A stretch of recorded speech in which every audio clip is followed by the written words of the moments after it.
তো চলো বন্ধুরা, এর আগের ভিডিওতে তোমাদের দেখিয়েছিলাম যে আমাদের বাড়ির সামনে যে কসমস আর ডালিয়ার যে বাগানটা করেছি।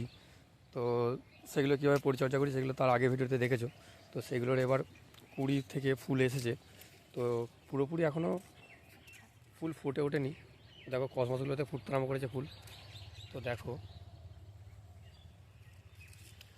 ফুলে পুরো এখনই ভর্তি হয়ে গেছে, তাও সব গাছে ফুল ফোটেনি। 2-3 রকমের কালার আছে কসমসে, তোমার শুধু দেখো পুরো ভরে ভরে ফুল এসছে, গাছ ভর্তি কুঁড়ি, তাও এখন পর্যন্ত সব পুরো ফুল ফুটে ওঠেনি। এখনও 2-3 দিন লাগবে, তারপর এই জায়গাটা পুরো ফুলে ভর্তি হয়ে যাবে।